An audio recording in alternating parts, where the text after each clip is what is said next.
to get the full image back with just the corner. A hologram, you can do that. You can do that with a hologram.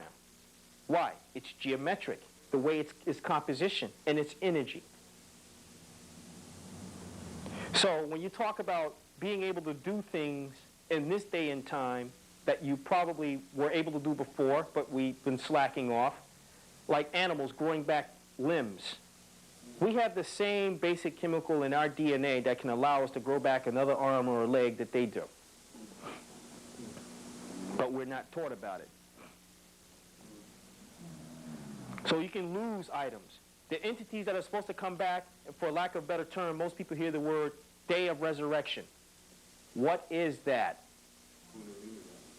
Well, not only that, if a person's actually skeleton in the grave, there's a piece of cartilage that's left at the base of the vertebrae that has enough DNA in it where they can reconstruct you back down to the fingerprint. For real. That's all the creators, that's all those who we refer to as creators is talking about. This is simple, man. I mean, not simple for us. And then it says in some of the books, including the Quran, it says this even in the Quran, it says, and the latter is easier to do than the former. He said, I created the flea, and that was difficult. So why can't I make you again? What's your problem? What do you mean? Why shouldn't I be able to make you again? He says, down to the fingerprint. He'll be able to put you back together.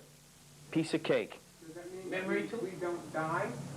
There's always a part of us that is ever living? The part of us that is ever living is the spirit that we have.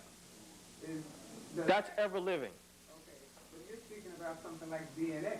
Yeah, DNA. See, what happens is when you're talking about DNA, what's really has got my DNA working the way that it's working because I'm alive is that spirit itself is an energy. It's a force. And when it's put into this body, popular to contrary belief, your bodies are actually shaped around how and what you are, energy-wise. Now, you can have an effect on your energy field itself to try to, you know, I want to be this kind of person. You know, so I'm going to try to change something. And people look at you and say, there's something just so different about you. I can't put my hands on it. But they're not looking at your soul, so to speak, but they're looking at you physically. Because when I look at you, I see your face. I don't see the halos, and if there's such a thing, you know what I mean? The wings on your back and the angel shoes and stuff. I don't see that, you know? That DNA you were saying that they can do from your, whatever you call it. Yeah, right, exactly. Will it bring memory too? Do you remember, you know, when they clone you behind, do you remember what was up? Well, no, hold it. What is it that's part of your soul that really has something to do with your thinking, more so than your physical brain? Your mind. Okay. That's not physical. That's spirit. That is what actually does the problem solving for you. The brain is just a vehicle. That's all it is. It's like I need something right now that I can make it go and work on some number crunching problems for me. I need to bill 100,000 customers, and I don't want to take the time right now to do it. So I go and I set it up on the computer and I walk away. But the idea to do it came from here. So I walk away. That computer is busy right now. So my brain is like that computer. It's doing a whole lot of other things. Plus, it's a control mechanism for all of the other physical components that I have in my livers, my kidneys, okay? And the signals are just riding up and down in the body saying, check this. Is lungs working? Yes. Everything synchronized? Yes. Heart synchronized? Yes. All right, there's a problem with the artery over here. So let's try and compensate. So this way you start getting the compensating. You look and say, hey, brother, you don't look too well, man. You know, but he's still hanging on because the body is designed that way.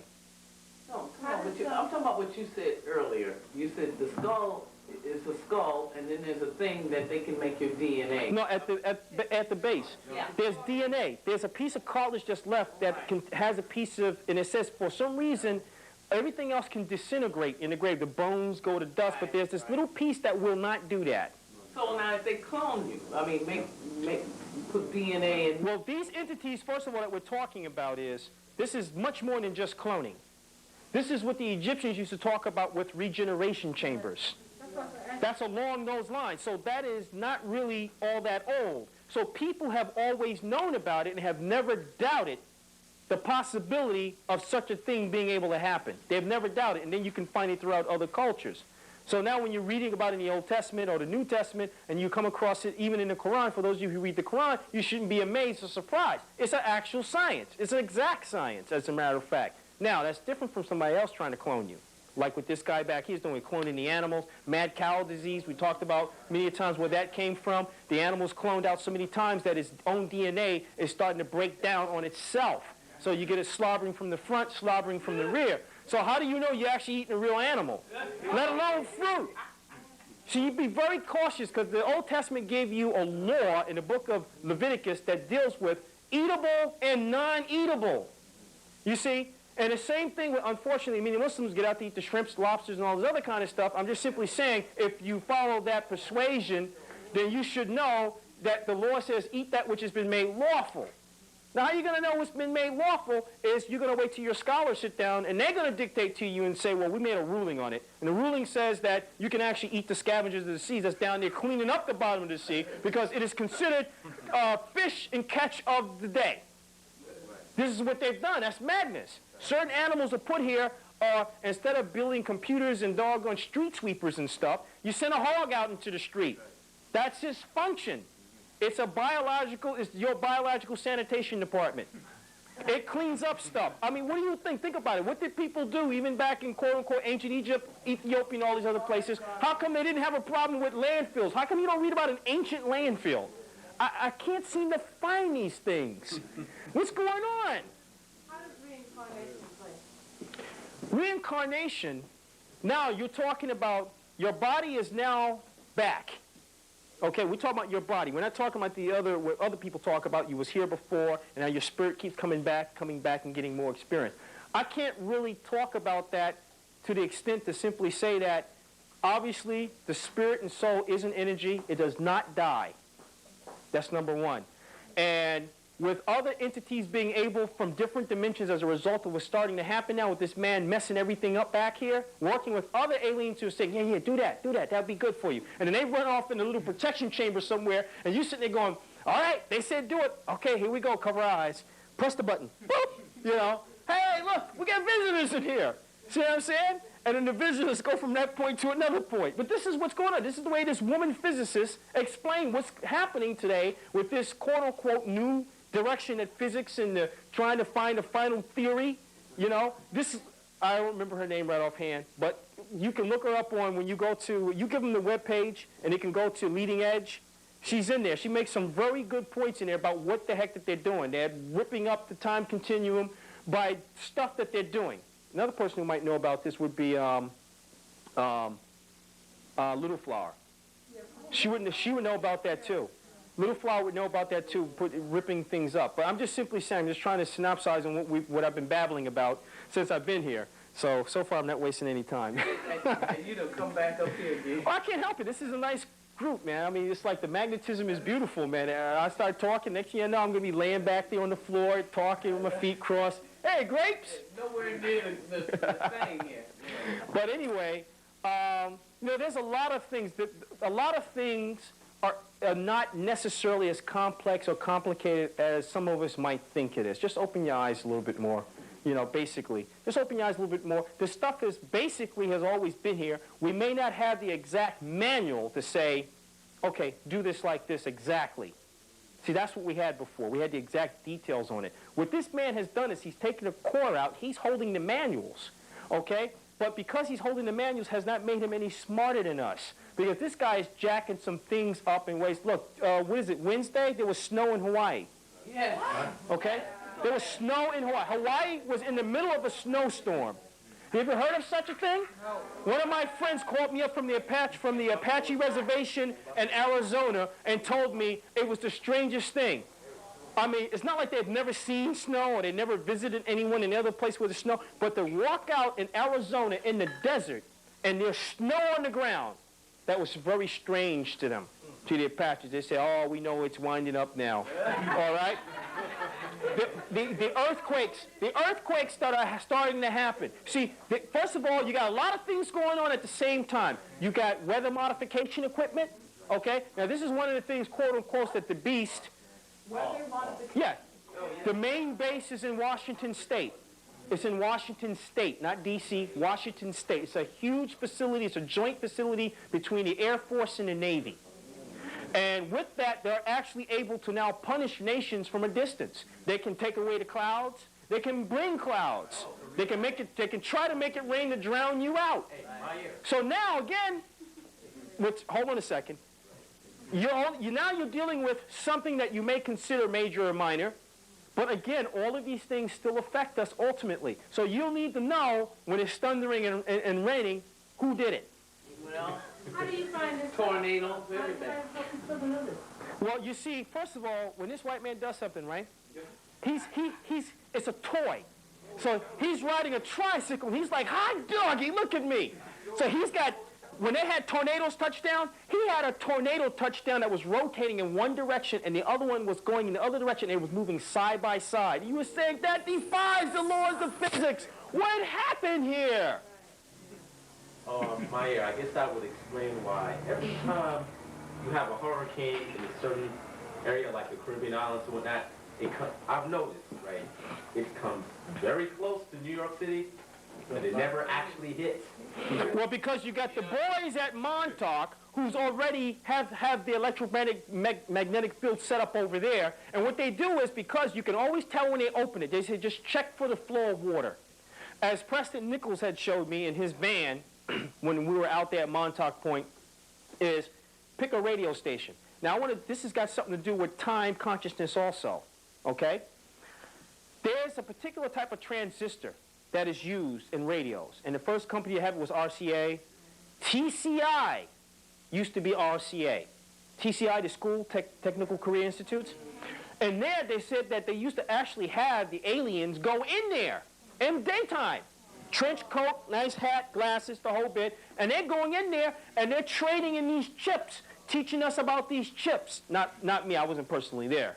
Wish I was, but, you know, it's another thing, you know. Shake one of those alien guys down. You know, yo, dude, let me get that long-distance phone card. I want to call somebody. Who? Oh, call my people, you know. Sorry, it doesn't go that far. They got a phone block on me last time I checked. Anyway, there's a transistor that they use that allows them, and they've had it since the 40s. And now it's in every pager. It's in every cellular phone. It's in every radio, even the oldest radios. Yeah, and they call it an SB transistor. All right, and what it does is just by putting energy through it without it being connected to a circuit, just putting energy through it creates another dimension that you can't even see.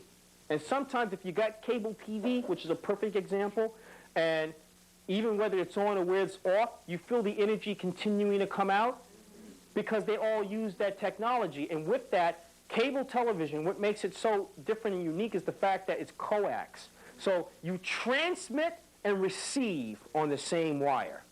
And it's shielded, so it doesn't allow for any errors like outside interference, or as they would say in Coulomb's law when you were studying spherical and cylindrical symmetry with respect to charges jumping out from other places and going in. So they teach you why they have insulation, to prevent that. And when it's shielded, it means it's grounded. So any charge that comes in through the rubber portion will strike this aluminum type base, and it just dissipates. It's absorbed.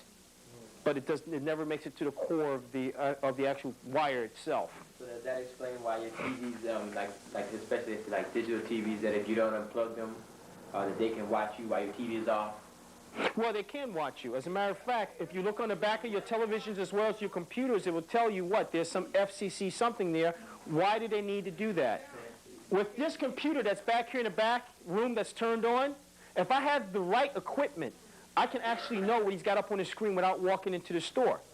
But you know what the Russians and Americans do to offset that is they have these vibratory type of strips which emit, just pulsates any kind of crazy or wild energy. So on all the embassies and consulates, they have their windows are treated this way. I learned that when I was in the service, though, that they did that. And I knew why. because with just the right type of mic or antenna they can pick up, they can actually look at a screen in the car or some other place at some remote distance. They can actually see what the guy's typing on his computer because it emits a frequency, a radio frequency. That's why they tell you when you take off in the plane, if you have any laptops or anything out that's like that, they tell you to please turn them off. And then once you're up and his equipment is good and he's got his bearings, he knows where he's going and he's flying, he's going to be a certain distance, then he tells you, okay, you can pull out your laptops and whatever you got and cell phones and stuff and you can use it. Yeah, they tell you that. And I know why they tell you. And it's just before they land, they tell you to shut everything off. Before they even start to descend, they tell you cut off everything because it can interfere with the aircraft's navigational system. They tell you that, point blank. That's what you were just talking about in terms of like them treating their windows to prevent certain types of yeah, espionage and snooping and spying. I got a document off the internet where this one guy had did some research on the CIA, and in Russia they were experimenting with what they call electronic carrot, aiming electromagnetic beams at the U.S. embassy. I remember that. And guys was getting cancer. Yeah, right. And folks were actually getting cancer and stuff like that. I think when they were doing it, I think I may have been in Germany at the time because I remember an article showed up in the paper, or it probably didn't happen when I was there, but they talked about it in the American Stars and Stripes. They were talking about that happened. But it's a lot of stuff going on. It's you know, what can I say, man? You know, what can I say? There's just too much stuff going on. And some of the stuff that we're talking about mathematically, it's like you can figure out the mathematics. The mathematics may or may not be important, especially when you're talking about energies and existing in more than one dimension, because a portal, that is the prime feature of a portal. If you just talk about the word portal, should tell you that we are in a world that it's in more than one dimension at the same time. Or else you couldn't have a portal. You really couldn't have one according to the way that they work and the properties of them. Okay? And a portal is not exactly a physical thing. It's more of an energy type thing that's dependent on time. So some portals open up at a certain set time and they close automatically because it's using what? A natural chakra point. It's like a heartbeat of the planet. So it opens up. Boom, boom, boom, boom. And then you have others, that they just stay open. And they're on the earth also, and they're also natural. Well, they show it to us every week, I mean, as entertainment and sliders, you know. Oh, absolutely. Yeah. Yeah, all the different worlds, but not only that, like in the old days, like I was saying, you know, with the Egyptians, it was the same thing with them. I mean, these guys can go to a certain grid point on the planet, and next thing you know, these guys are like marching on your capital somewhere else halfway around the world. Where do these cats come from? Okay? They knew that kind of stuff. And the pyramids and other things, also with the energy that they were emitting all over the earth, was used to help power or as a guidance systems for craft that was coming in through what you call portals that were out there. So now you got folks with technology using these portals, and they're coming into certain windows. And the point is that they can see this. This can be mapped. This man here knows it. It can be mapped at NASA. They can map the portals. They know where they are, out in space. What is beyond the portal? What is on the other side of the portal? Some have said not just other dimensions, other universes. Other universes. And other worlds and people living in these worlds in other universes. We're considered to be in one of the lower or lowest universes. And the dark sky you see out there at night, they say is actually an ocean because there's life forms that swim around out there. Astronauts have always said that. Nothing that they've seen down here. But they exist solely out there. It's like an ocean. They refer to it as a vast ocean. Is that why when they use these nuclear warheads that they have to hit these grids in order to... It depends on what they're trying to do. See, there's grids all over the planet. Now, if they want to wipe out a city, they have to drop the warhead on a grid point, period. And that's an exact coordinate. This is not about hit or miss. Because warheads, in terms of the way that they work with the energy release and all, they can only work on the grid. I didn't know that before, but I'm aware of it now. I'm just simply saying. I mean, I have no way of exactly proving it by the simple fact of saying that they're detonating these warheads under the ground under the guise of there's now peace in the world and we don't need these warheads. But the plan was, let's make believe that there's something going on so we can build them up And then we'll turn around and say there's peace in the world so we can use them for the purpose we really wanted to use them for. That's what they're doing. They're going all down into South America around the ancient ruins, laying out with the big, powerful Corps of Engineer, U.S. Army Corps of Engineer generators, laying these coils out in hexagon patterns to feed energy into a chakra center without doing the nuclear warhead thing. So they get different methods of what they're trying to do with these chakra centers. So they're trying to move the planet to keep a certain thing or consciousness or the next level that they're supposed to go into. They're trying to keep that from happening. So they said that explains also what's happening with earthquakes that we're starting to get, because every time they feed into these grids, okay, and this is major grids, not the minor ones, the major grids, because they're connected to other things. The little ones is just like, you know, like a pore right here. But if I got a big gaping hole, you can consider the big gaping hole the portal. But the pores on the skin is not the portal. They're minor. So I can do a few things with them. You know? They showed that in Star Wars, if you've seen like the first movie when they were to blow up Sirius, the Death Planet, because that's... right, the Death Star. Right. Like the pilot going in, the first guy, he had launched an attack and he had missed the particular point that they wanted the energy to run down and blow up the Death Star. Right. Here comes Luke Skywalker, who hits that portal or that particular grid point that allowed for the energy to go down. And right. Right, because what he hit was the main core. Like, exactly, it was the main brain center of that planetoid, because that's what they refer to as a planetoid. And like I say, it's just a lot of stuff. There's a lot of things that we're going to really start to see happening out here, and with the planets and stuff coming into alignment. And what I did not, also I did want to go over the fact that the system that they use today to tell you when spring is in, the spring equinox, well, it's off by 30 degrees. That's number one. All right, and what they're using, they said, is the 4,136-year-old Julian Caesar calculations. So they said 4,137 years ago, when the sun, when it entered into today we will call that March 23rd, March 21st, that was Aries. But 4,000 years where we are today, when March 23rd rolls around, the sun is physically in Pisces. So that's what they're calling that progression and all this other nonsense. So they built a philosophy to trick you. But meanwhile, down in the business world, that's not what they do. When they hire those astrology consultants to map out stuff with them, they're using real stuff down there, and not even the astrology that you buy from a bookstore over here. And I haven't even touched astronomy yet. Touch it. I'm just simply saying. What I mean, but touch it. Okay, I got my hand on it. Ah, Gemini, yeah, oh, that felt great. Before I continue, let me just... Yes, could you talk a bit about Hale-Bopp and about the Holograms right now? Okay, well, first of all, they want to make it like this. Hale-Bopp was supposed to be something that is supposed to have recently snuck up on us. Okay? Because nobody really knew it was coming. I'll be honest with you, I didn't know it was coming. All right? Now, what they're saying is, and I've listened to even Phil talk about it, but I've been, talking to some of the native elders also just to see if we can get something in there.